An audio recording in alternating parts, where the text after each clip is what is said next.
Real life topic episode 2। আজি কথা পাতিম ছ'চিয়েল মিডিয়া এথিক্সৰ বিষয়ে। নমস্কাৰ সকলোকে।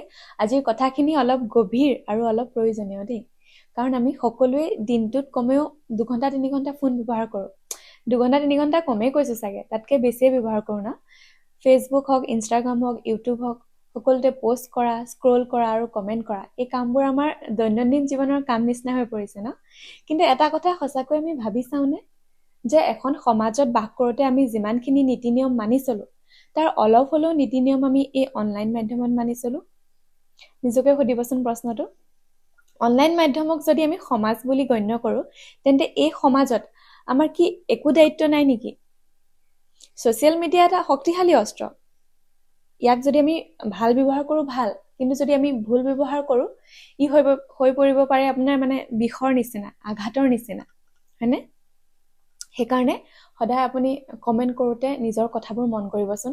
আমি প্ৰায়ে দেখোঁ কোনোবা মানুহে ভিডিঅ' এটা দিলে বহুতে কমেণ্টত লিখে, বহুতে নিজৰ জাজমেণ্ট দিয়ে তাত ভিডিঅ'বিলাকত, যে তুমি এনেকুৱা কিয়, এইটো কি কথা, তোমাৰ কিবা জ্ঞান নাই নেকি, ধৰক এনেকুৱা ধৰণৰ কথাবোৰ। কিছুমান কথা যেনিবা মই ক'বও নোৱাৰোঁ ইয়াত, বহুত তিতা কথা কয় কিন্তু এটা কথা মনত ৰাখিব লাগে যে স্ক্ৰীনৰ পিছফালে এজন ৰিয়েল মানুহ আছে, কিন্তু তেওঁৰো মন আছে, তেওঁৰো অনুভৱ আছে। আপুনি যদি কমেণ্টত লিখা কথাটো মুখামুখিকৈ ক'ব পাৰে, তেন্তে সেইটো আপুনি যদি সেইটো তেওঁক ক'ব পাৰে, তেন্তে আপুনি লিখক।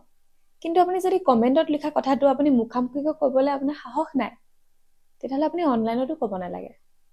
আৰু তাৰপিছত আহিলে আপোনাৰ ফেক নিউজ, ভুল যিবিলাক বাতৰি, ভুল কথা বতৰা, ভুল কিবা এটা শ্বেয়াৰ কৰা, এইটো কিন্তু সৰু কথা নহয় দেই। মেছেজ এটা ফৰৱাৰ্ড কৰিবলৈ বা পোষ্ট এটা শ্বেয়াৰ কৰিবলৈ তেনেই সহজ, কিন্তু শ্বেয়াৰ কৰাৰ আগত কিমানে ভাবি চায় যে এইটো সঁচা নে মিছা বাৰু। এটা ভুল খবৰে মানুহক ভয় খুৱাব পাৰে, সমাজত বিভ্ৰান্তি সৃষ্টি কৰিব পাৰে। সেইকাৰণে আপুনি নিজকে এজন এথিকেল ছ'চিয়েল মিডিয়া ইউজাৰ হিচাপে আপুনি কিবা এটা শ্বেয়াৰ কৰাৰ আগত সেই কথাটো বা সেই বাৰ্তাটো শুদ্ধ হয়নে নাই সেইটো ভেৰিফাই কৰক। কাৰণ আপোনাৰ এটা ভুল কথা শ্বেয়াৰ বা এটা ভুল বাতৰি শ্বেয়াৰে বিপদ আনিব পাৰে। সেইকাৰণে যিকোনো কথা এটা, মোবাইলটো টিপতে সকলো কাম হৈ যায় ন। কিবা এটা পালে আপুনি শ্বেয়াৰ কৰি দিব পাৰে।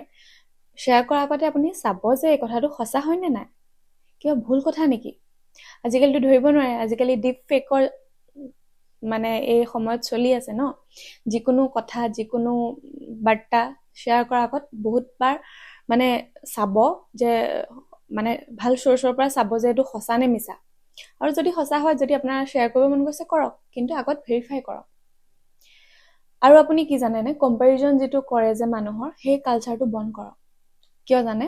কাৰণ ছ'চিয়েল মিডিয়াত সকলোৱে নিজৰ জীৱনটো পাৰফেক্টখিনিয়ে দেখুৱায় ন।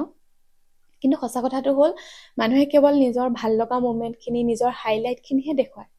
ষ্ট্ৰাগল খুব কম দেখুৱায় বা নেদেখুৱায়।